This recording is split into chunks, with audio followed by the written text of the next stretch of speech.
Hi guys, I have a little haul video for you today from Jackson's Art Supplies, my go-to place for art supplies. And yeah, so I'll start with a few paper samples that I ordered, and these costs usually less than they cost like 20 cents or 50 cents in whatever currency I was looking at. I can't remember. And some are like for a single, A5 size sheet, and then you have samples of a bunch of different papers. So I'll show you which ones I got. These are all from Kansan, and I'm not even going to try to pronounce the name, but this one is called Heritage. This I will try to pronounce. And it's their rough paper, 300 grams, 140 pounds, and you can see that it has quite a rough texture. I have realized that pretty much hot pressed is not for me. Hot pressed is smooth paper, and think about when you iron your clothes. So that's a good way to remember it. Hot pressed, no wrinkles on your clothes.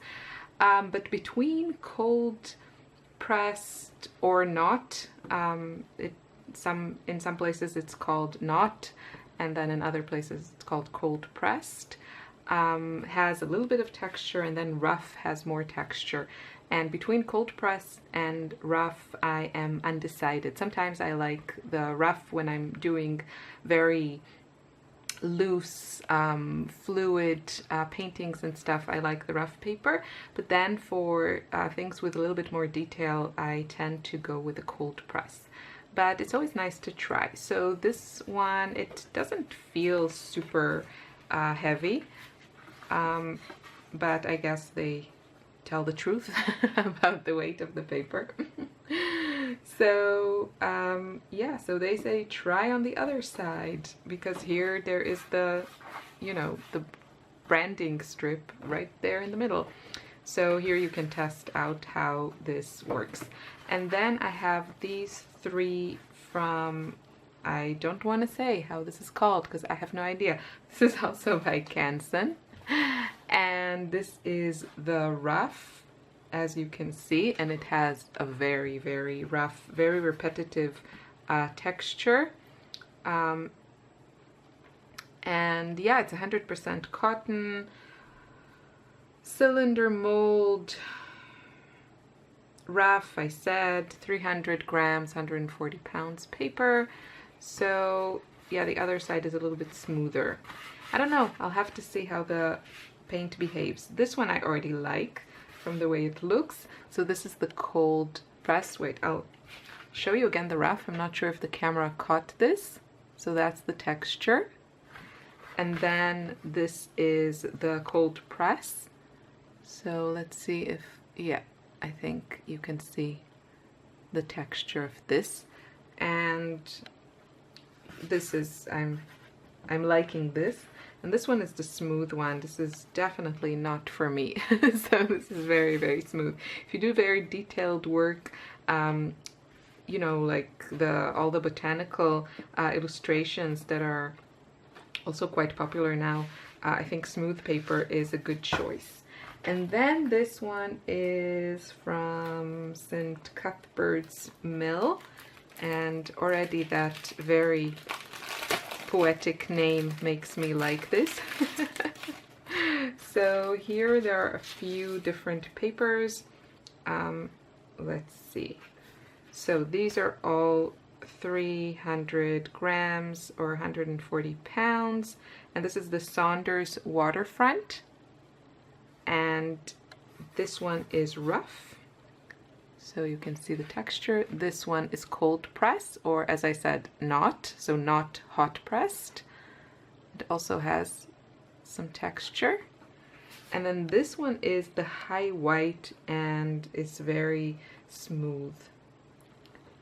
And they say it's for watercolor, gouache, acrylic, pastel, pen and ink, pencil, charcoal, so whatever you want. 100% cotton. Also, these are, and there's a gelatin surface sized. which honestly I'm not sure what that means. I can do my research if I'm not so lazy. So here I guess are a few of their other brands. We have the Milford.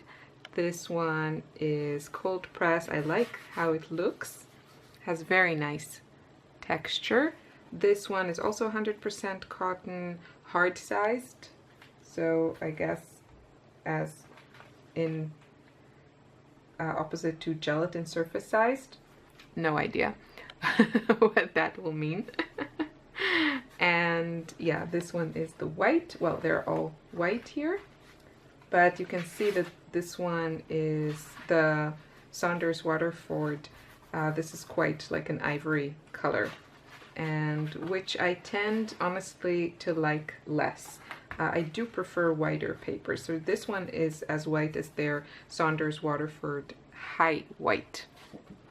I like how this looks. Now from Buckingford, these are all 300 grams, 140 pounds, and we have the rough, the cold press, and the high press, the hot pressed, sorry. And here it doesn't say 100% cotton, so I'm assuming it's not, but I don't know.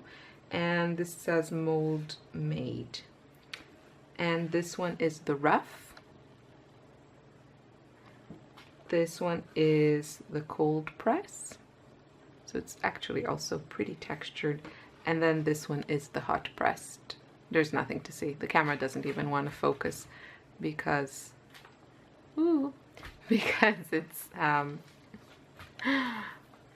so smooth. So these are the samples of paper. If you're not sure which paper to buy, I highly recommend trying these. I think at Jackson's they have samples of many of their papers.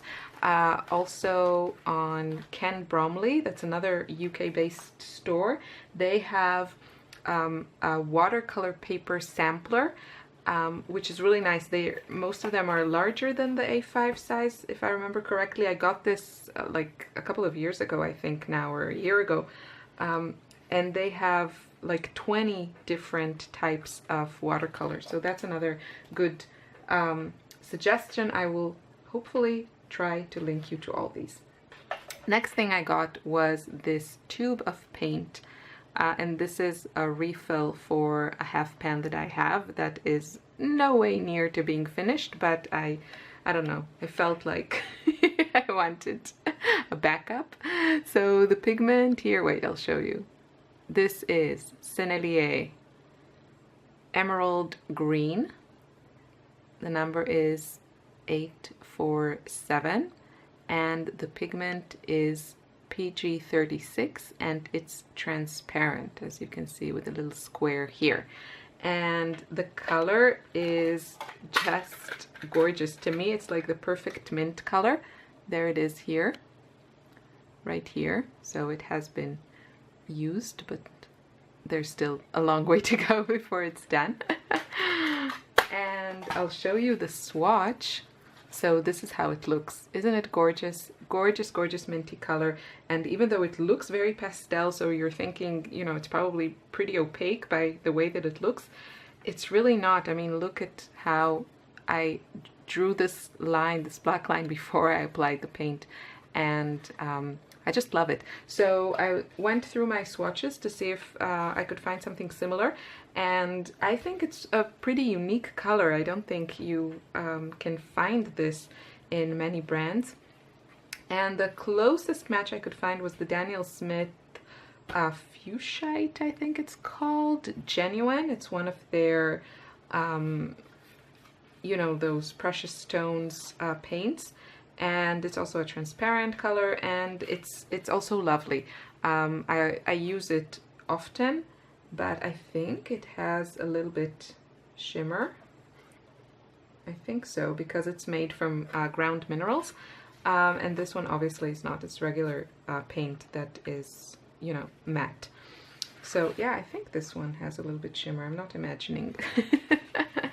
And a couple of closer colors, but I think even in the camera you can see that they're not exactly the same, are the Sennelier Viridian Green and Schmincke's Chrome Oxide Green, which are both mixtures of two green pigments, PG18 and PG7. And I like the Schmincke Chrome Oxide Green. But anyway, if you're in the hunt for like a nice minty color, I highly recommend checking this one. It's gorgeous. Last but not least, I got this, I'm on the hunt for my perfect little like travel palette for all the travelings that I don't do.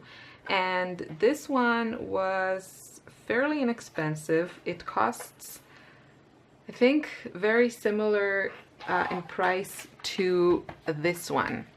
But this is the St. Petersburg 12 full pan set. Now these are not the colors that come in the set. These are from my stash that I wanted the box because I have the 36 pan set and all the colors that come in the 12 set also come in the 36, but it was so inexpensive that I thought I would try it. Now what I don't like about this one is that you don't have a lot of space for mixing colors, and that's why eventually I got this box. Now this to me feels a lot nicer. I mean, obviously they're both plastic, so it automatically has kind of a cheaper feel to it than something like metal, but this one feels very nice to me, you know, for kind of strong plastic. And this one kind of feels very cheap from the handling of it. And also you can see that the finish is very, I don't know, quite poor, I would say. There are some little bits of plastic sticking out. You know, it doesn't affect the functionality of it, but it kind of doesn't make me love it. It's a little bit of a turn-off, I must say. And it also makes unpleasant noises when you open it, and kind of I feel like it's moving around in not a good way, like that the hinges are moving around a little bit when I open it. So this is how it looks. There are two versions for this. There's the half pan version, and this is the full pan version. And what's nice that you have here this hole where you can, you know, put your finger when you're painting and pick up the paint. What I like about this is, first of all, that it's quite compact. I'll show you compared to like a little metal tin. So it's just a little bit bigger. And it has 4 nice sized mixing areas. I'll show you how this one is in comparison, kind of. Okay, I guess you can get an idea, right? There's like twice as much room for mixing colors in this palette.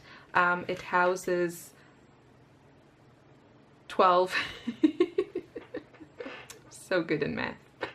12 spaces for full pans, and in theory you can also put here half pans, but before filming I have to confess that I put a couple of my half pans, I put them here, and they were so tight, like stuck so tight, that I couldn't get them out, and I think I broke a few nails.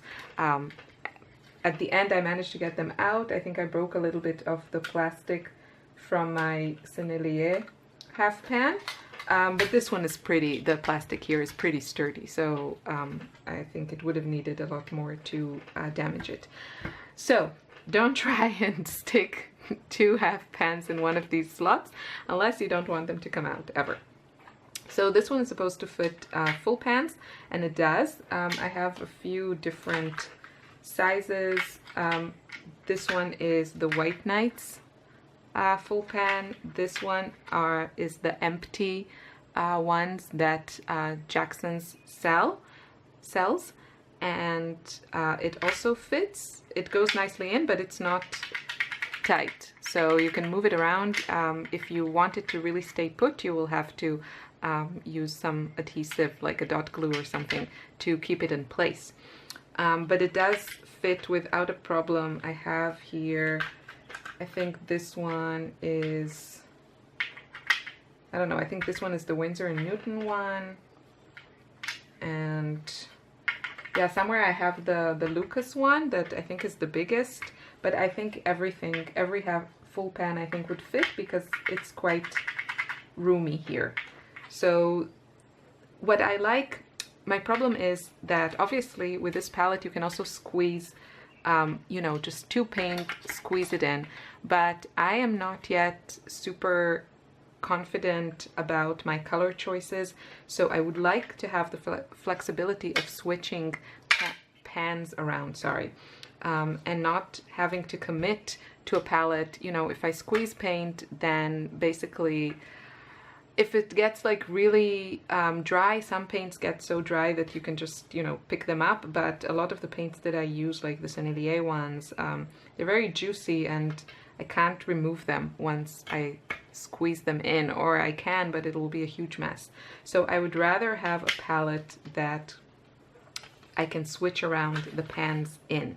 And so this one would be a good option for full pans. I am really starting, you know, the more I'm trying to find a good small-sized palette, I am really getting more and more attached to my little X Prima palette. You know, the more I'm looking into these palettes, I kind of wanted plastic, not metal, because it's lighter, but I'm getting more and more attached to just using one of these because they're so easy to customize. You can fit in here whole pans, half pans, and you don't have to struggle with this. And for me, it's a much better system. You know, maybe one day when I'm all decided about my color choices, I can feel comfortable with a little palette and just squeeze in a bunch of tube paints and use that until they are used up. But for the moment, I want that flexibility. So I'm not sure. I will use this, but I will use it for to house whole pans and not to squeeze paint. I mean, I will squeeze the paint in empty whole pans and then add them to this. That's it. Thanks for watching. Bye.